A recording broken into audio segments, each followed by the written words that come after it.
Class 9, we are going to start chemistry. New chapter. Chapter number 2 is matter surrounding us pure, or is matter around us pure. So, for that, first of all, we have to understand what is the meaning of the pure, or what do you mean by pure. We are buying different things from the market, and you are noticing that in that it is written as pure ghee, pure salt, or pure milk. So, what is the meaning of the pure? There, the pure indicates that the substance is not mixed with any extra material. That is why it is pure. For a common person, pure means having no adulteration. That means pure means a substance which is not mixed with any extra material. That is known as pure substance for a common person. But for scientists, all these things are mixtures of different substances. That is why these things are not pure. For example, if you will take milk, for scientists, milk is actually a mixture of water, fat, proteins. So when a scientist says that something is pure, that means all the constituent particles of the substance are the same in their chemical nature, or a pure substance consists of a single type of particles. In other words, it can also be said that a substance is a pure single form of matter.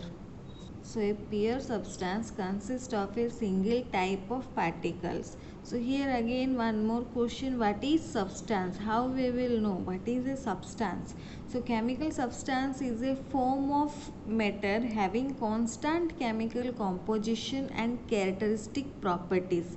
So a substance that is a form of matter having constant chemical composition and chemical characteristics properties, or in other words we can say that a substance is a pure single form of matter.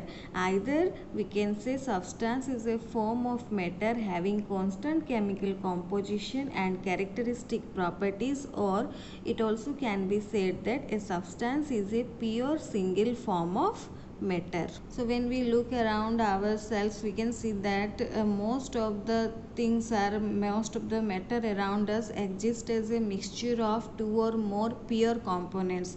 For example, we can take air is a mixture, sea water, mineral, soil, all are the mixture. So in our surrounding, most of the matter are around most of the matter are exist as a mixture of two or more pure components. So what is a mixture? So now we will see what is mixture.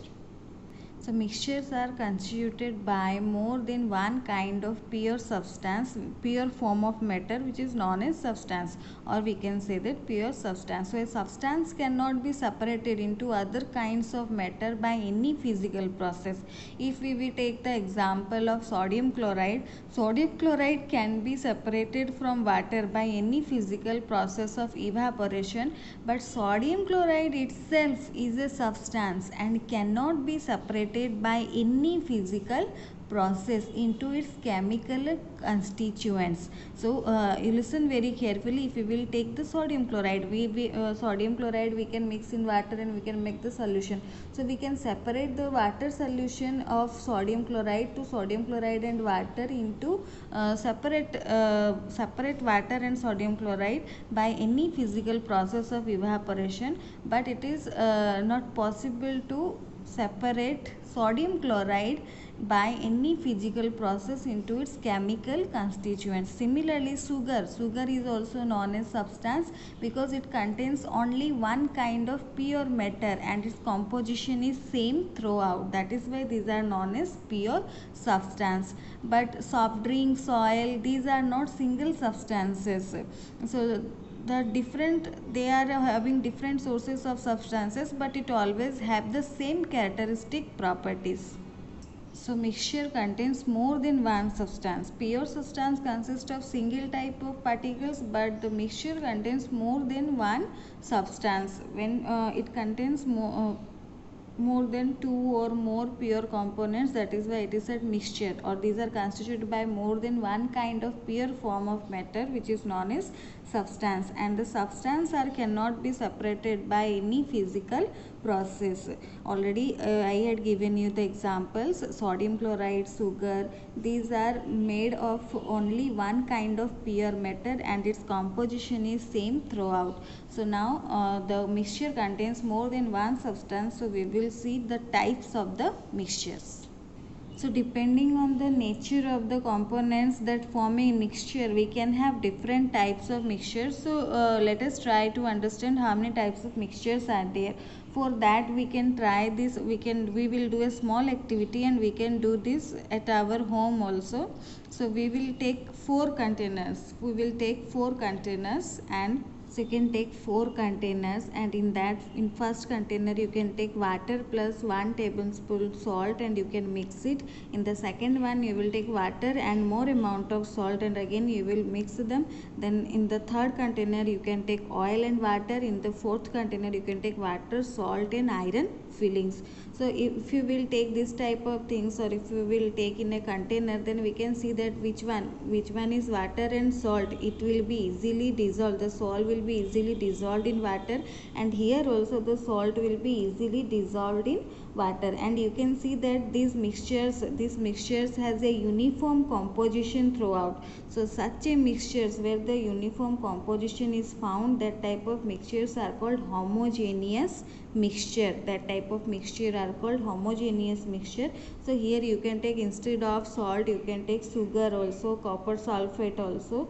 So if we will see again, we can see that here we had taken the less amount of salt and here we had taken more amount of salt. Here it is 1 spoon and here it is 2 spoon. So you can see that these are homogeneous solution, they are homogeneous mixture, but the intensity of the solution is different. But the intensity of the solution will be different because of the different amount of salt. So the homogeneous mixture can have a variable composition. So it shows that homogeneous mixture can have a variable composition. And in other words, if we will see here oil and water, or water and salt and iron fillings, you can see here that this contains physically distinct parts. This contains physically distinct part which have non-uniform compositions.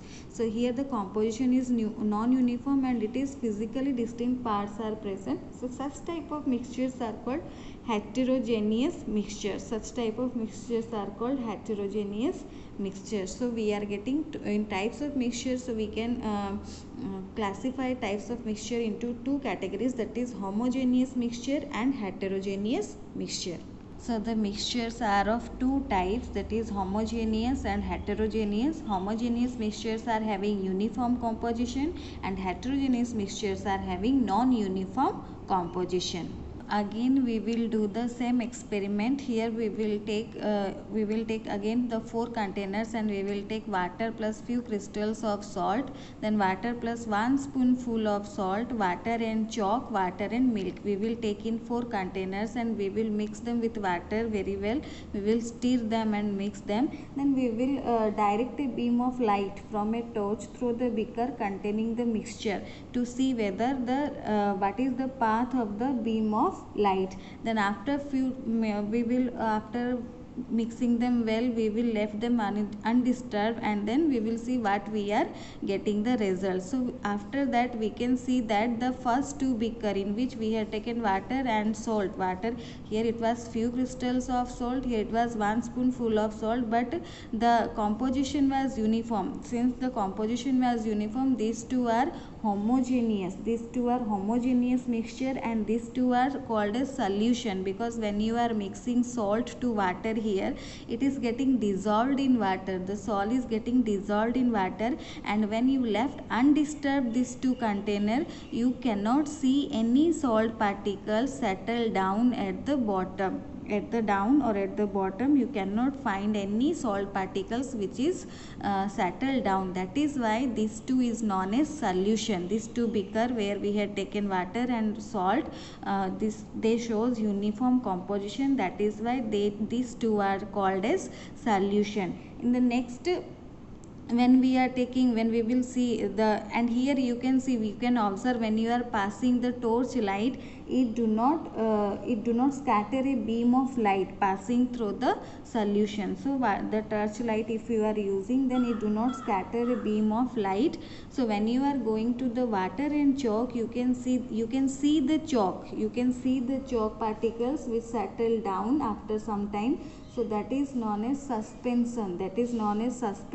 Where the particles can be seen by naked eye. Here salt was not visible in naked eye, but here the chalk particles is visible in naked eye. That is why it is known as suspension. And the particles of a suspension scatter a beam of light passing through it and makes the path visible, and it is heterogeneous. It is a non-uniform composition. When you are mixing water and chalk, you can see two distinct things you can see physically. That is why it is a heterogeneous mixture and it is known as suspension. If we will consider water and milk, then you can see the milk particles are evenly spread. You are not able to understand that water is mixed to milk or milk is mixed to water. So that type of solution is called colloidal solution. The particles of colloid are uniformly spread throughout the solution. Here it is looking like homogeneous. Here the mixture appears like, when you will mix water and milk, it appears to be like homogeneous, but actually it is a heterogeneous mixture. Actually colloidal is a heterogeneous mixture, and it also scatter the beam of light. So this is, we here in this with this activity you can get that you are getting solution, suspension and colloid. So first of all, we got two types of mixture, that is homogeneous and heterogeneous mixture. Again homogeneous and heterogeneous mixture. Under the homogeneous heterogeneous, we got three type of solution, which is, first is true solutions. This is solution means true solution, then suspension and then colloid. So in the next class we will discuss about all the three in details. So before that, you please go through the book and read what is matter and what is considered as pure matter.